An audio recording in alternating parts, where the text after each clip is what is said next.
কাঁচা কাঁঠাল রান্না করব। সিদ্ধ দিয়ে দিচ্ছি, কুটে ধুয়ে সুন্দর করে ভাপ দিয়ে নিব আর কি। ভাপ দেওয়া হয়ে গেলে তারপরে এটা রান্না করব। কড়াই বসিয়ে দিছি, তেল দিয়ে দিছি। এখন এটার মধ্যে দিয়ে দেবো পেঁয়াজ, কাঁচা কাঁঠাল, গরুর গোশ দিয়ে রান্না করব। গরুর গোশ কেটে ধুয়ে দিচ্ছি। এখন দিয়ে দেবো এটার মধ্যে আদা রসুন জিরা বাটা।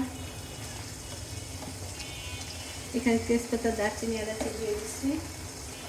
তারপর হচ্ছে দিয়ে দেবো এখানে সব গরম মশলা বাটা সুন্দর করে বেটে নিচ্ছি।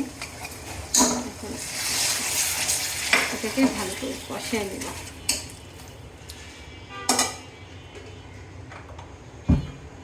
সাথে দিয়ে দেব হলুদ, মরিচ,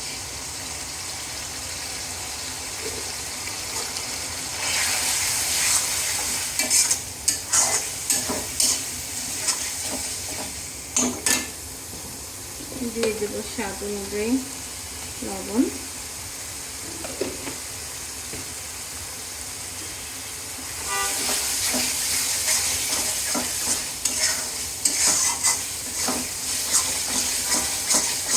মশলাটা ভালো করে কষিয়ে নেব। এটার মধ্যে দিয়ে দেবো একটু পানি।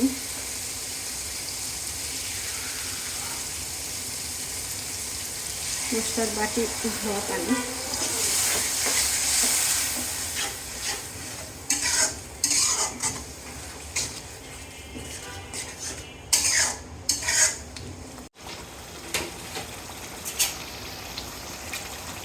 মশলা কষানো হয়ে গেছে। ছোট ছোট করে গরুর গোশ কেটে নিচ্ছি।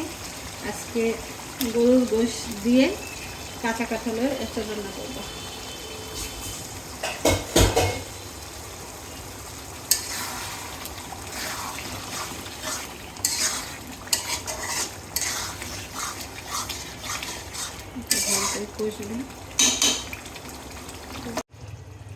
গরুর গোশ আমার কষানো হয়ে গেছে। এখন এটার মধ্যে কাঁচা কাঁঠাল দিয়ে দেবো। হয়ে গেছে। কাঁচা কাঁঠাল যে ভাত দিয়ে রাখছিলাম সেটা দিয়ে দেবো। সবগুলো দেবো না, অর্ধেকগুলো দেবো। আর এগুলা দিয়ে দিলাম অর্ধেকগুলো, আর অর্ধেকগুলো আমি নিরামিষ রান্না করবো।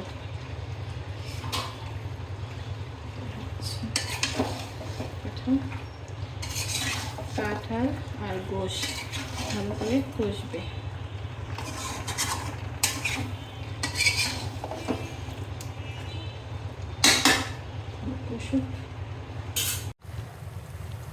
কষানো হয়ে গেছে কাঁচা কাঁঠাল। এবার এখন দিয়ে দেবো পানি। একবারে পানি দিয়ে দিচ্ছি।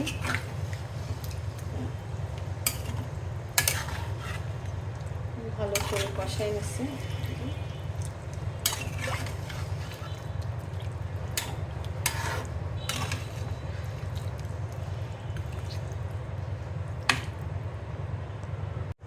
দিয়ে দেবো কয়েকটি কাঁচামরিচ আস্ত।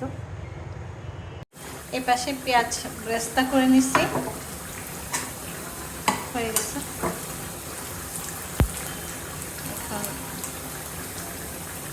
এখন এটা দিয়ে দেবো কাঁচা কাঁঠালের তরকারিতে।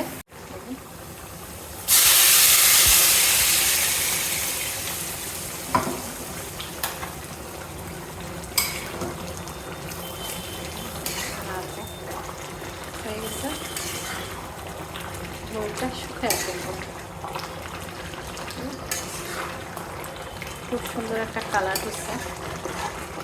আমি এটার মধ্যে গরম মশলা বেটে দিছি, তো সব মশলা বাটা মশলা, শুধু হচ্ছে হলুদের গুঁড়া, মরিচের গুঁড়া শুকনো ছিল, আদা রসুন সব হচ্ছে জিরা সব বাটা হয়ে গেছে। একটু ঝোল কম দিয়ে নামাই ফেলবো। হয়ে গেছে আমার তরকারি। এখন নামাই ফেলবো। খুব সুন্দর কালার হচ্ছে। বাটিতে নিয়ে নেব।